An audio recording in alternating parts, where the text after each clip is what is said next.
What's up, everybody? It's your boy Car Guy here. I wanted to make a video. I actually want to make this a series. I'm going to make this entire thing a series because I started something new and I thought a lot of people needed to know about it. So let's jump right into it.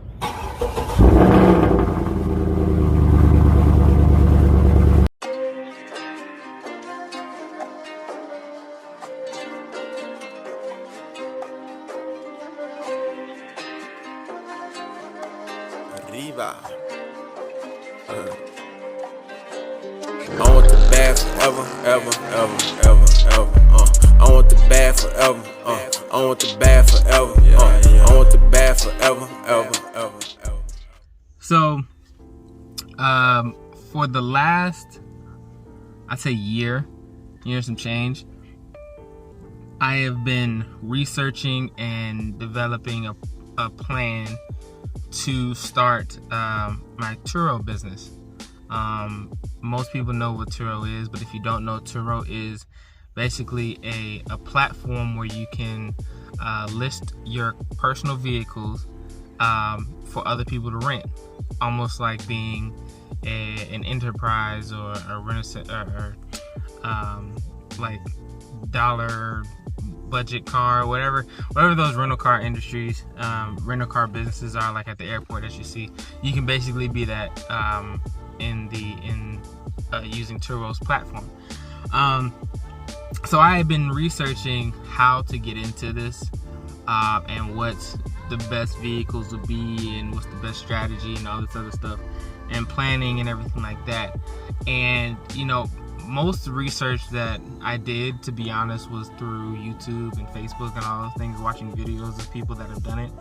And I really was kind of like, well, there's not a lot of information for people who show from the bottom all the way up. You know what I mean? People, I feel like, kind of show you a finished product and then give you an inflated view of how it's actually supposed to go and how it looks. Rather than actually showing the full process, the good, the bad, and the ugly.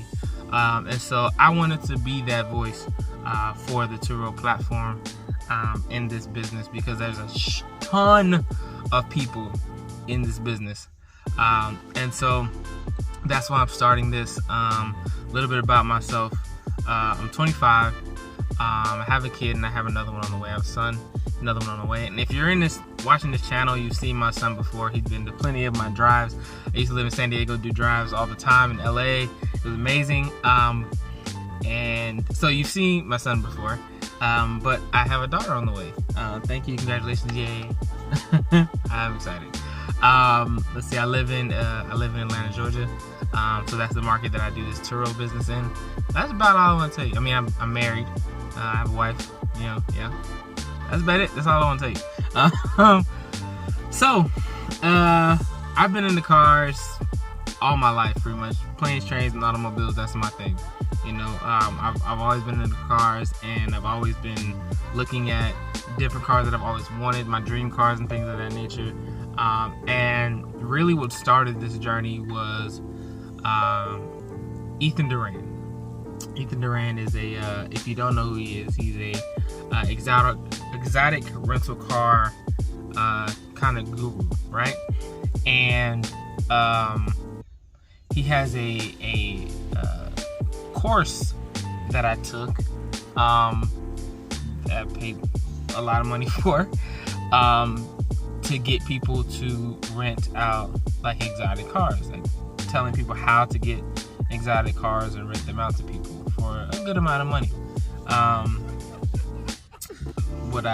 And I'm not gonna spend too much time, on Ethan Duran, but the moral of the story is that's what sparked the kind of idea to say, you know what, fuck it, let's go ahead and do this. Excuse my language.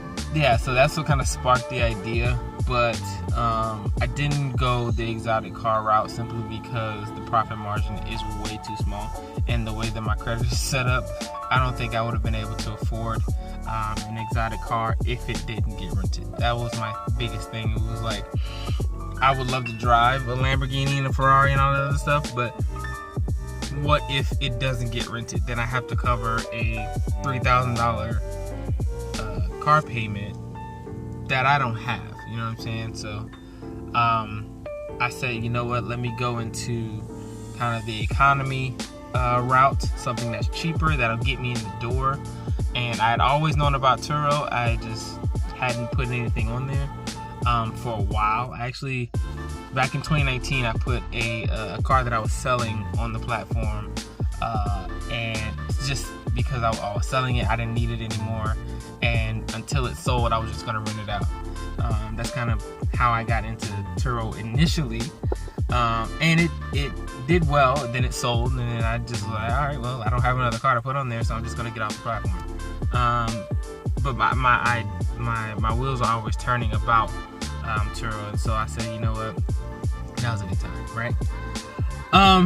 So anyway, moving forward, let me tell you a little bit about what I did and where I'm at right now. So right now, well, let me go back. Started actually buying cars and starting to list them on Turo and buying cars specifically for Turo, November 1st, 2021.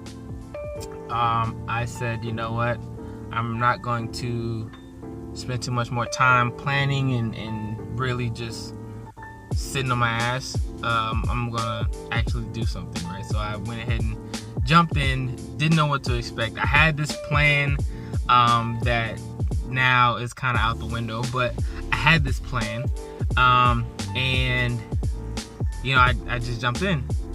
So I went out and bought a 2013 Chevy Spark, a red 2013 Chevy Spark. And at the day of this recording is currently December 13th.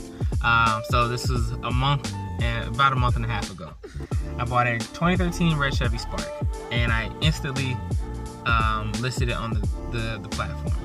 Now, I did my research, and if you are on the Turo platform, the requirements are it has to be 12 years or newer, no branded or salvage title, nothing. It has to be a clean title, and under 130,000 miles. That's the requirements, basically. And it has to be obviously registered. It has to have insurance, all that other stuff. The standard requirements for your state. And so I did that. The 2013 had about 86,000 miles on it. Seemed like in pretty good condition.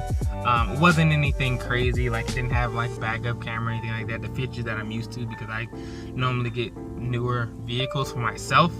But this didn't have any of that. It was just bare bones, basic, super basic, super cheap. I got it for $5,000. So super simple, super cheap.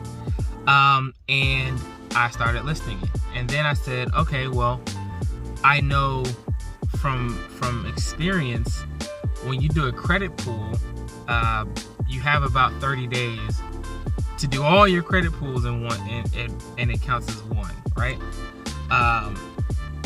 But what I didn't realize was, if I would have done, say, all of my credit pools in the same day, then it counts as one.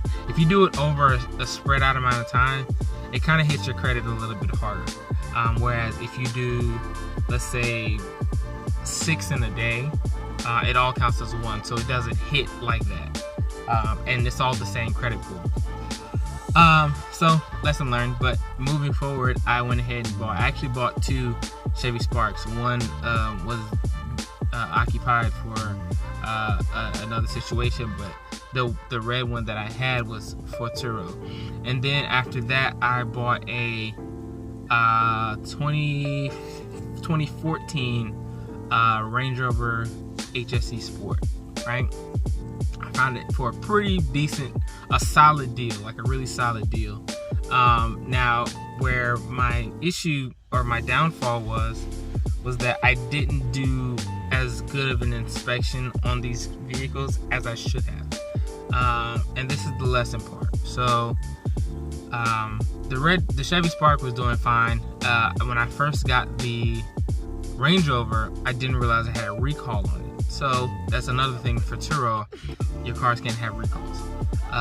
And if they do, you just have to get them fixed. They have to be reported to the NHTSA, and then you can go ahead and list it on Turo. So I said, okay, go ahead and get this fixed. It shouldn't take more than a week to get it fixed because it's free, and I'll go ahead and list it on Turo. As I'm trying to schedule an appointment to get my car fixed, it starts running a bit weird, right? We noticed my dad has a mechanic shop, and one of the mechanics there noticed there was no coolant in the car, because I had a coolant light on. That's why I took it to him. Coolant light came on. I went and just filled it up, but then the next day it was gone. Took it down to my dad's mechanic, and he was like, "Yeah, there's no coolant here. That means there's a leak somewhere." Oh Lord, okay. I know Range Rovers are notorious for water pump issues, so figured it was the water pump. Okay, well, I'll just go get that fixed, and we'll be good to go. And so the mechanic, doing his due diligence, also went ahead and plugged in the OBD because he did an oil change on it. He plugged in the OBD to reset the meter, and all of these issues pop up on there. There's no check engine light, but there's a whole bunch of issues, a whole bunch of codes that pop up. So at this point, we realized this is a bad car to get into. This is a bad investment, and I should have done this before I even bought the car. I should have done more research. I should have done a thorough inspection, but I didn't. Lesson learned. I am working with the dealership that I bought it from to kind of get these issues rectified now, and that's the whole situation. So after that, I bought a 2020 Nissan Kicks from Carvana. And Carvana has a 7-day return policy, because what I was intending on doing was renting out my truck, my 2019 Ram 1500. I was going to rent out my truck because I can rent it out for a lot more, because it's new and it's fully loaded and it's got everything, all the bells and whistles. So I figured I can list it for a lot more. And so I was going to keep the Nissan Kicks for myself and my family. We got the Nissan Kicks. It was a whole lot smaller than I expected, so it wasn't going to work for my family. So I figured maybe I'll just list it and use that, and then keep the truck for myself, because I love my truck anyway. I listed it. It never rented, and so I had it on there for maybe 2 days, and I decided, you know what, I'm just gonna swap it for something more, something that will rent easier. So I swapped it for a 2015 Jeep Grand Cherokee. That one was awesome. It's on there right now. It's being rented. It's great. At the same time, I was financing a 2013 Infiniti JX35. Did a thorough inspection on it. Everything seemed great. So no issues there. Those two are both rented. Great. And here's where problems started to pop up, other than the Range Rover. Range Rover was not really any renter's fault. It was just my negligence on that one. Problems started to arise, or a problem happened where the renter of the Spark, actually, it was bad. It's involved in a investigation now. It's bad. I don't want to get too deep into that, because it's still ongoing, and I don't know how much I can and cannot share, although my car is involved. But I basically don't have that anymore, and that was my most rented vehicle of all of them. So I don't have that vehicle anymore, and I haven't been paid out from it yet. I'm still waiting on investigations to finish. So yeah, that's where I am right now. So what have I learned so far? Number one, I learned do very thorough inspections. Thorough inspections are the key to a successful investment. If you don't do thorough inspections on your cars, then you're taking a gamble on a business that doesn't really have room for it. Number two, make sure that when you do get a vehicle, that it's authorized to be on the platform. So I bought the Range Rover, didn't realize it had a recall, didn't realize that was a problem for Turo, and I wasn't able to list it. I bought the car, was never able to make any money off of it. So lesson learned there. Always make sure that your vehicles, your assets are actually working for you rather than against you. The other thing I learned, planning and all of that stuff that you do prior to getting into this business is somewhat helpful, but you don't know what to expect until it happens, right? So you can do all the research in the world and something new will pop up that happens to you, and it'd be like, I didn't plan for this. And so planning is absolutely fantastic, but there's going to be things that pop up that you did not expect, that you did not plan for. So expect the unexpected. The other things that are really a major factor are the location. So location is key in this business. I live about 45 minutes away from Hartsfield-Jackson Airport, which is the busiest airport in the world, right? It doesn't make sense for me to keep all of my cars at my house because the people that are renting are coming from the airport. They're flying in. They're traveling from wherever to Atlanta through Hartsfield-Jackson. So it doesn't make sense for me to say, oh yeah, you have to drive all the way out 45 minutes away to pick up this car when I can just bring it to you. Now, yes, that cuts into as far as like gas prices and things of that nature, but it makes more sense. So what I did was, like I said, my dad has a mechanic shop, and he has spaces for vehicles.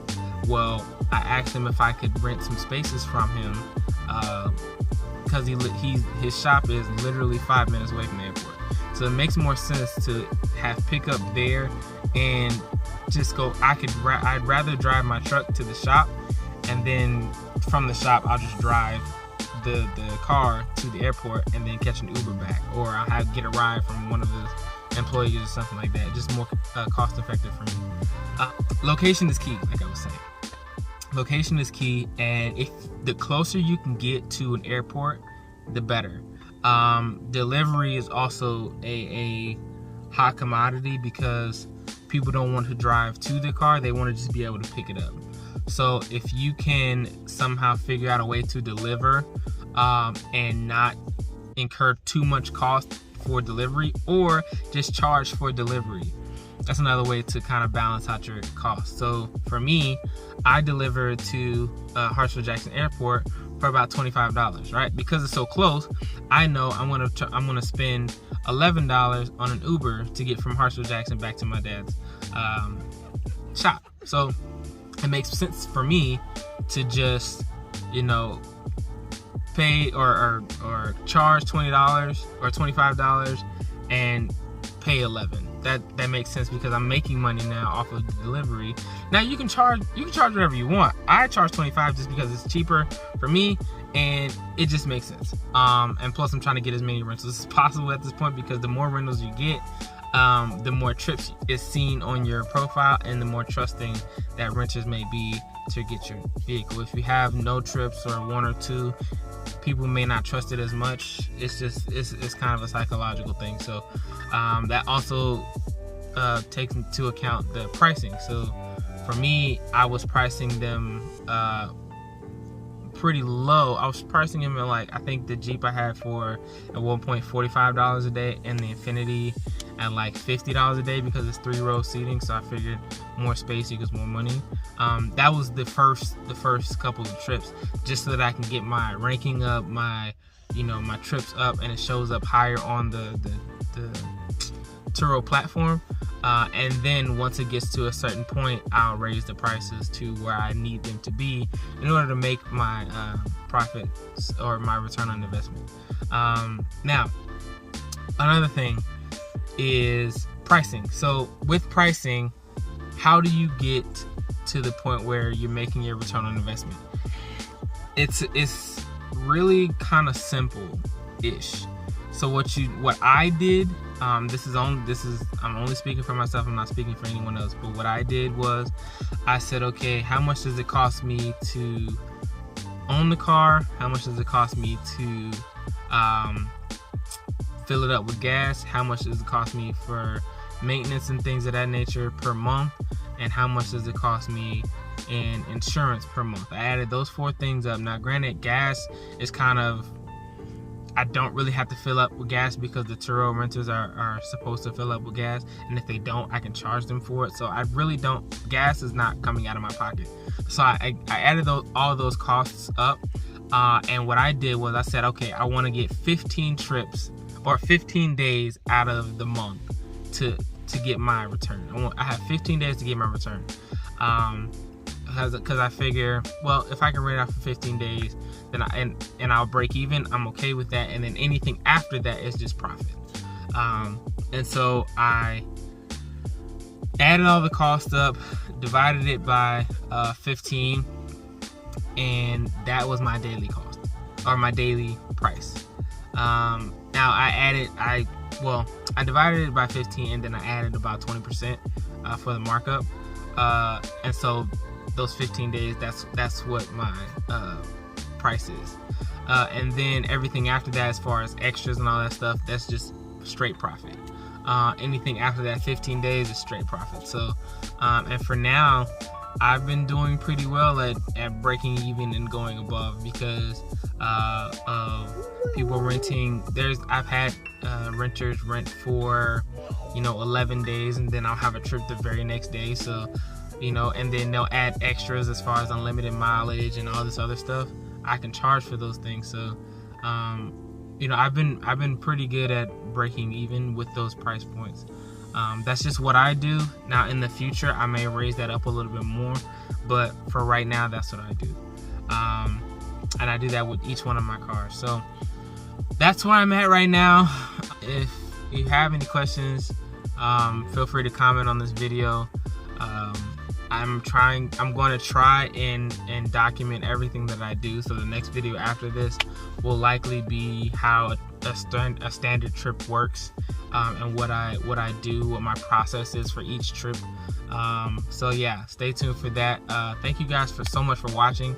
If you don't mind, could you like, comment, and subscribe to this channel, because I'm going to be doing this a lot. This is the first video of my Turo Chronicles series. So be sure to follow me. I have an Instagram page, at Car Guy. I'll put it right here. At Car Guy. You can follow me and DM me if you have any questions. Thank you guys for tuning in. Thank you guys for watching. See you guys later. Peace.